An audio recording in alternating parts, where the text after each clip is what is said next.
વિદ્યાર્થી મિત્રો, આપણે જોયું કે બાપુ છે એ દાંડી કૂચ કરે છે 24 દિવસની, જેને કારણે દેશભરમાં તો ઠીક દુનિયામાં પણ આ દાંડી કૂચની નોંધ લેવામાં આવે છે. ઇતિહાસની અંદર આ દાંડી કૂચ ખૂબ જ મહત્વની છે એવું ગણવામાં આવે છે કે ઇતિહાસમાં જે આ કૂચ કરવામાં આવી એ ખૂબ જ મહત્વની છે, કારણ કે આ કૂચના કારણે દુનિયાના દરેક લોકોને એમ કહેવામાં આવે છે કે કોઈ આપણી સામે હિંસા કરે તો એને સામે હિંસાથી નહીં પણ અહિંસાથી તમે જીતી શકો છો એવું એક શસ્ત્ર મળે છે.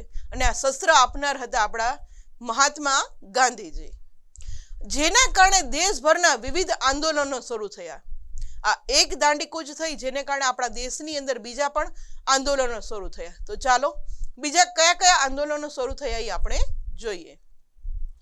અબ્દુલ ગફાર ખાન, કે જેને આપણે ખાન અબ્દુલ ગફાર ખાન, કે જેને સરહદના ગાંધી એવું ઉપનામ આપવામાં આવ્યું છે, એમના નેતૃત્વ હેઠળ પણ આંદોલન શરૂ થાય છે.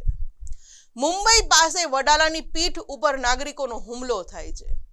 વડાલાની પીઠ એટલે દારૂબંધી, ત્યાં દારૂનો ખૂબ મોટો એમ કહેવામાં આવે છે કે જથ્થો બનતો હતો.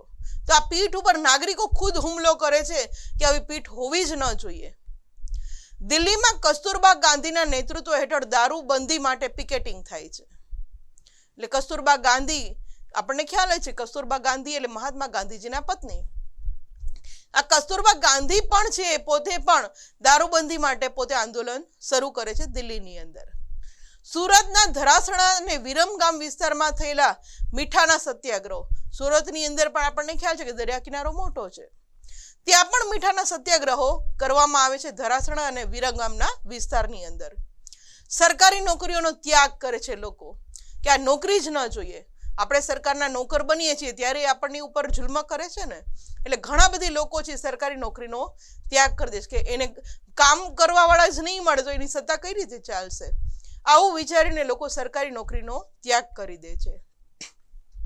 સરકારી શાળાઓમાંથી અભ્યાસ છોડી દેવાના કાર્યક્રમો થાય છે કે બ્રિટિશ સરકારની જે કઈ શાળાઓ છે, કોલેજો છે, એમાંથી વિદ્યાર્થીઓ પોતાના નામ કઢાવી લે છે અને અભ્યાસ છોડી દે છે, એટલે કે એની શાળાઓ પણ બંધ થઈ જશે. એને જે મોટી મોટી યુનિવર્સિટીઓ સ્થાપી હતી કોલકાતામાં, મુંબઈમાં, આ બધી યુનિવર્સિટીઓ ખાલી થઈ જશે તો આ બ્રિટિશ સરકાર છે એ ઓટોમેટિકલી જતી રહેશે. આ ઇમેજની અંદર કસ્તુરબા ગાંધી, ખાન અબ્દુલ ગફાર ખાન, કે જે આ રીતના આંદોલનો કરે છે આપણે જોઈ શકીએ છીએ, કે જેને કારણે દેશભરમાં એમ કહેવામાં આવે છે કે એક બની અને આ બ્રિટિશ સરકારને આપણે અહીંથી ધકેલવી છે એવા નારા સાથે આ આંદોલન